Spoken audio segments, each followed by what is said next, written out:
नमस्कार प्यारे साथियों, आप सभी का पुनः स्वागत है अपने YouTube चैनल उत्तराखंड टीचिंग परीक्षा की क्लास में। जुड़ जाइए, एक सकारात्मक ऊर्जा के साथ कॉपी कलम उठाना है और मेरे साथ आपको नोट्स बनाते हुए चलना है। आगामी जो आपका उत्तराखंड से संबंधित महत्वपूर्ण एग्जाम होने वाले हैं, चाहे आपके यूके का हो जाए या यूके ट्रिपल एस सी का हो जाए। ठीक है, हमने जो आपका लोअर पीसीएस है, जो आपका लोअर पीसीएस का एग्जाम है, उसकी दृष्टि से महत्वपूर्ण जो उत्तराखंड का भूगोल है, ठीक है, उसके बारे में हम परिचर्चा कर रहे हैं। हमने इससे भी पहले जो उत्तराखंड का भौगोलिक संरचना थी, उसका जो भूगोल था, ठीक है, चाहे आपका क्या था, बृहद हिमालय था, मध्य हिमालय था, ठीक है, आपका ट्रांस हिमालय तो उत्तराखंड में नहीं पड़ता है। उत्तराखंड में आपका क्या, बृहद हिमालय हो गया, मध्य हिमालय हो गया, शिवालिक हो गया, भाबर हो गया, तराई हो गया, फिर उत्तर प्रदेश के बाद नीचे गंगा का मैदान हो गया। तो हमने तराई भाबर तक हमने परिचर्चा की थी। उसके बाद हमने उत्तराखंड के दर्रे भी पढ़ लिए,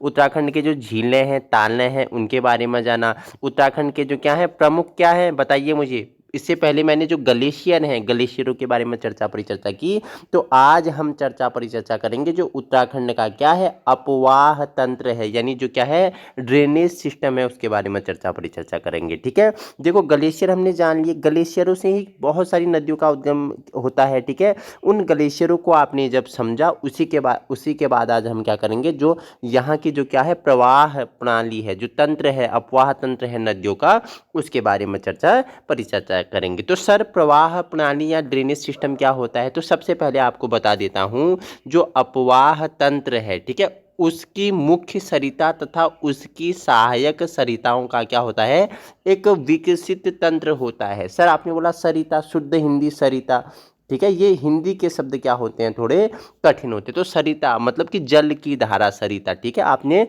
बचपन में पढ़ा होगा कि यह लघु सरिता का बहता जल कितना निर्मल कितना शीतल। लघु मतलब छोटा, सरिता मतलब जल की धारा, ठीक है, छोटी जल की धारा बह रही है, उसका जल कितना निर्मल है, कितना शीतल है। ठीक है, तो हम जानेंगे अपवाह तंत्र क्या होता है, कि क्या होता है अपवाह तंत्र। सर हमने बताया अपवाह तंत्र क्या है, अपवाह तंत्र के बारे में कि क्या होता है, अपवाह तंत्र मुख्य सरिता तथा उसकी सहायक सरिताओं का क्या होता है, एक विकसित तंत्र होता है। तो आइए अब हम परिचर्चा करेंगे जो उत्तराखंड का क्या है अपवाह तंत्र है, इसके बारे में हम परिचर्चा करने वाले हैं। तो उत्तराखंड का जो अपवाह तंत्र है, इसे हम तीन रूप में पढ़ेंगे। ठीक है, एक हम पढ़ेंगे यमुना टॉन्स प्रवाह प्रणाली, जो देहरादून वाले एरिया में बहते हुए चलती है। ठीक है, दूसरा हम भागीरथी अलकनंदा, ठीक है, भागीरथी अलकनंदा से गंगा का निर्माण होता है, दूसरा हम भागीरथी अलकनंदा को जानेंगे। ठीक है, तीसरा हम जानेंगे नेपाल वाला, पिथौरागढ़ वाला जो काली प्रवाह प्रणाली है, जिसे शारदा प्रवाह प्रणाली कहते हैं, उसके बारे में। ठीक है, तो हम तीनों के अपने अलग अलग वीडियो होंगे।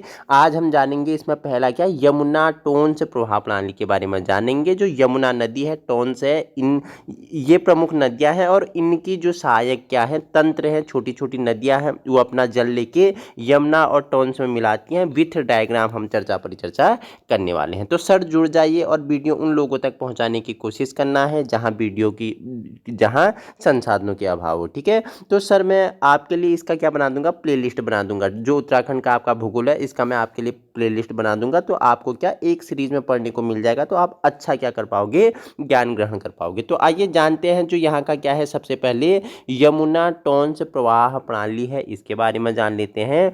तो सर उत्तरकाशी के बंदरपुर पर्वत, ठीक है, बंदरपुर पर्वत कहाँ है सर, उत्तरकाशी में है। तो हाइट क्या है, कितनी ऊंचाई पे है, 3896 मीटर, 3896 मीटर की हाइट पे है बंदरपुर पर्वत। उसके दक्षिणी पश्चिमी ढाल पर स्थित क्या है, यमुनोत्री हिमानी है। हमने हिमनद के बारे में जाना था, गंगोत्री हिमनद हो गया, यमुनोत्री हिमानी हो गया। ठीक है, इससे पहले अगर आप हिमानी वाली वीडियो देखिए तो और अच्छा आप क्या कर पाओगे, समझ पाओगे। ठीक है, तो हमने बताया सर उत्तरकाशी के बंदरपुर पर्वत के दक्षिण पश्चिमी ढाल पर स्थित क्या है, यमुनोत्री हिमानी से क्या, यमुनोत्री कांठा नामक स्थान से यह निकलती है। ठीक है, उत्तरकाशी व देहरादून में कालसी नामक स्थान पर टोन्स के साथ दोस्ती यानी संगम करती है। ठीक है, और राज्य से बाहर निकल जाती है। सर हमने उत्तरकाशी तो आप जानते हैं, ठीक है, उत्तरकाशी के बाद देहरादून में कालसी, तो अपने आप में क्या इतिहास की दृष्टि से महत्वपूर्ण है। कालसी में आपको पता है अशोक के शिलालेख कहाँ से, राज्य में कहाँ से, कालसी से प्राप्त हुए हैं। ठीक है, कालसी से प्राप्त हुए हैं। अशोक ने अपने शिलालेख में क्या बोला कि मैंने अपने राज्य के क्या सभी जीव जंतुओं के लिए, मनुष्यों के लिए पूर्ण चिकित्सा की व्यवस्था कर दी थी। और क्या बोला कि हिंसा को, ठीक है, हिंसा को त्यागना है, अहिंसा अपनाना है, ऐसा कहा था। क्या कहा था मुझे बताइए उनके शिलालेख में। ठीक है, तो अशोक के शिलालेख कालसी से मिलते हैं। तो वहीं कालसी डांग पत्थर के पास क्या, यमुना में टोंस मिलती है। ठीक है, तो सर आइए आगे चर्चा परिचर्चा कर लेते हैं। जानकी चट्टी के समीप यमुना विस्तृत एवं विशाल हिमोट काटते हुए क्या करती है, आगे बहती है। ठीक है, जानकी चट्टी पे जब यह पहुंचती है यमुना के समीप क्या करती है, विशाल हिमोट काटते हुए आगे बढ़ती है। ठीक है, इसकी सहायक नदियों की बात करूं सर, इसकी सहायक नदियां कौन कौन से हैं, तो ऋषि गंगा हो गया, हनुमान गंगा हो गया, कृष्णागाड़ हो गया, ठीक है, बनागाड़ हो गया, ठीक है, कमलगाड़ हो गया, खुतनुगाड़, ठीक है, भन्नीगाड़ हो गया, भद्रीगाड़, मुगरागाड़, गडोलीगाड़, ठीक है, पुजियागाड़, टोंस आदि आसन इनकी क्या है, प्रमुख सहायक नदियां हैं। तो सर हमने बताया जो यमुना है, यमुना की सबसे बड़ी जो सहायक नदी है वो टोंस है, टोंस है। ठीक है, टोंस इसकी क्या है, जो कहाँ, कालसी में डांग पत्थर के समीप इसके साथ क्या करती है, संगम करती है।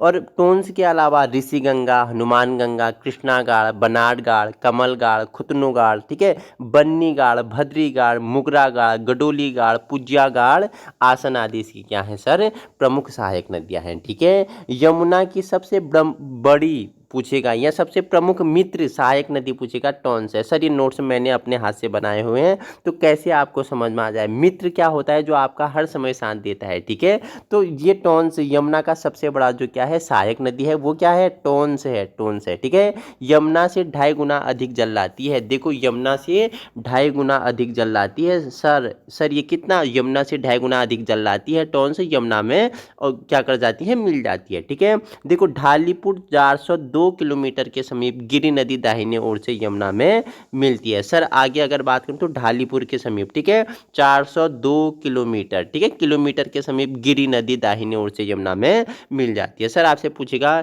कि निम्नलिखित में से किस स्थान पर गिरि नदी यमुना के साथ मिलती है, तो ढालीपुर पे 402 किलोमीटर बहती है, ढालीपुर पे यमुना के साथ कौन सी, गिरि नदी मिलती है। ठीक है, तो सर हमने यमुना जाना, यमुना की सहायक नदियां जानी, अब हम जानेंगे सर टोंस नदी के बारे में। ठीक है, तो देखो टोंस नदी एक धारा नहीं है, टोंस की 2 धाराएं निकलती है। एक निकला है आपका कहाँ से, स्वर्गरोहिणी ग्लेशियर से निकला है, स्वर्गरोहिणी से निकला है, ग्लेशियर नहीं सॉरी, स्वर्गरोहिणी से निकला है।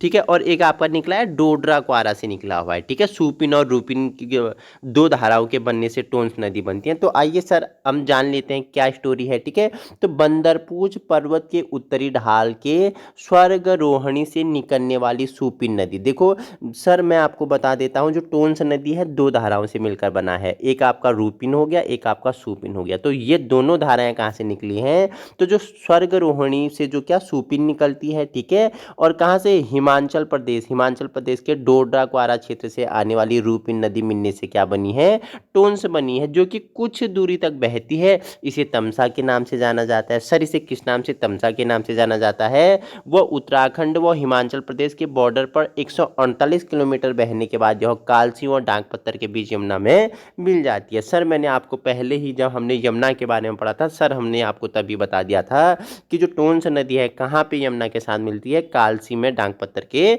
बीच मिलती है। ठीक है, तो हमने पता टोंस 2 नदी है, एक आपका निकलता है उत्तरी ढाल स्वर्गरोहिणी से निकलती है सुपिन नदी, और हिमाचल प्रदेश के डोडरा क्वारा से निकलती है रूपिन नदी, और कुछ दूर तक ये आपस में बहते हुए इधर पे संगम हो गया, तो कुछ दूर बहते हुए इन्हें तमसा नाम से जाना जाता है। और उत्तराखंड व हिमाचल के बॉर्डर में 148 साथियों 148 किलोमीटर बहने के बाद यह कहाँ, कालसी और डांग पत्थर के बीच यमुना में मिल जाती है। ठीक है, सर टोंस की एक सहायक नदी है, कौन सी है, नलोटा नाली, नलोटा नाली किसकी, टोंस की सहायक नदी है। टोंस की सहायक नदी कौन सी है, नलोटा नाली है। ठीक है, देखो कुछ महत्वपूर्ण नदियां हैं और उनके क्या, कहाँ कहाँ वो मिलते हैं। देखो नदी है रूपिन, सुपिन और पावर। तो रूपिन कहाँ मिलती है, यमुना के साथ तालका नामक स्थान में मिलती है रूपिन। ठीक है, सुपिन कहाँ मिलती है, यमुना के साथ, आपने बोला देवरा नामक स्थान पे मिलती है। और पाबरा कहाँ, ल्यूनी में मिलती है। ठीक है, देखो नामक स्थान पर यमुना से